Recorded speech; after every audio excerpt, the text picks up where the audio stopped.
અમદાવાદમાં 1 વર્ષ પહેલાં સર્જાયેલી વિમાન દુર્ઘટનાને હજુ પણ કોઈ ભૂલી શક્યું નથી.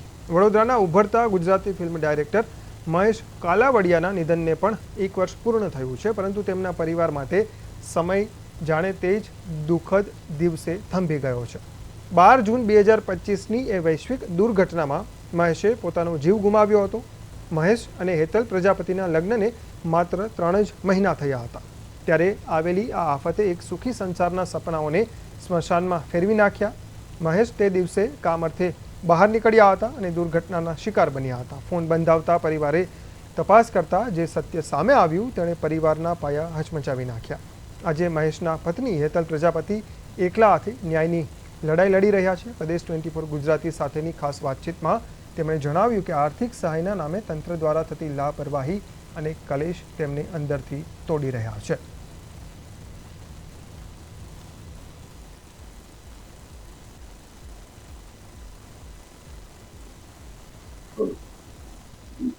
બાર જૂન 2025નો એક ગોજારો દિવસ ગુજરાતની જનતા સહિત સમગ્ર દેશ અને દુનિયા ક્યારેય વિસરી નહીં શકે. 12 જૂનના રોજ અમદાવાદ ખાતે જે પ્લેન ક્રેશ થયું હતું તેમાં અનેક હતભાગીઓએ પોતાના જીવ ગુમાવ્યા હતા. રાજ્યના પૂર્વ મુખ્યમંત્રી વિજય રૂપાણી પણ તેમાં હતા અને તેઓ પણ હવે આપણી વચ્ચે નથી રહ્યા.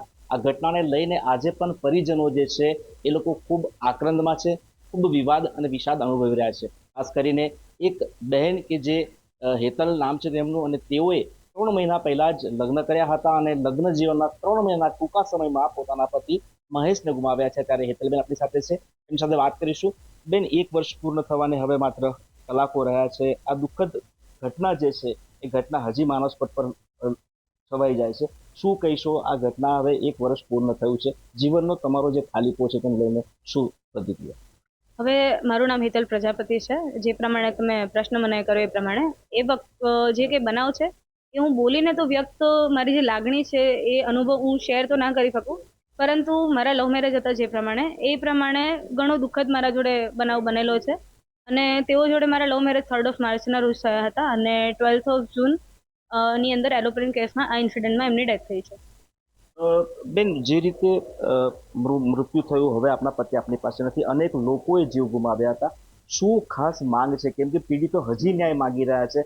1 વર્ષ જેવો સમય થયો, હજી પીડિતોને ન્યાય નથી મળ્યો. સતત ન્યાયની અપેક્ષા સાથે ઝૂમી રહ્યા છો. હવે શું લાગણી તમારી? અમે ઓલરેડી એરલાઇન, ટાટા ગ્રુપ અને જોડે જોડે AIBની અંદર ઘણા બધા ઈમેલ્સ કરેલા છે.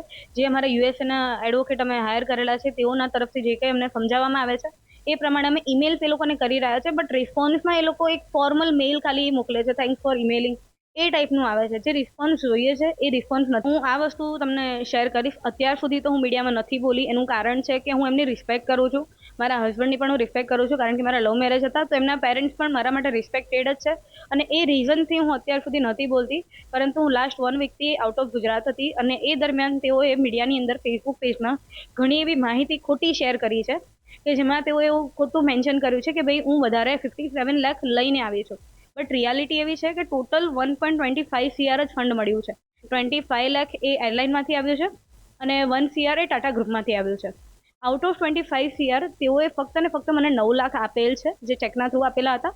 અને જે 1 CR હતા ટાટા ગ્રુપમાં એ એઝ અ પ્રાઇમરી એનો કે મતલબ કે એઝ અ વાઇઝ મારા એકાઉન્ટમાં ક્રેડિટ થયા હતા. હું તેઓને પોતાના સમજતી હતી, એક લાગણી એમના જોડે મારી જોડાયેલી હતી. તેમ છતાં હું એમના જોડે એક સમજૂતી કરાર તેઓ મારા પાસે કરાવ્યો જ્યારે હું એ ઘરેથી નીકળી.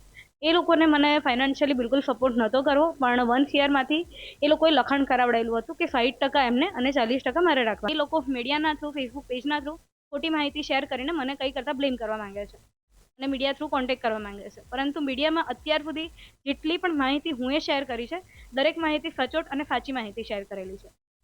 એક અંતિમ સવાલ લઈશ બેન, કે સ્વર્ગસ્થ પૂર્વ મુખ્યમંત્રી વિજય રૂપાણીના દીકરી અને દીકરા સહિત અનેક લોકો આ ઘટનાની પાછળ જવાબદાર કારણોની તપાસ માંગી રહ્યા છે.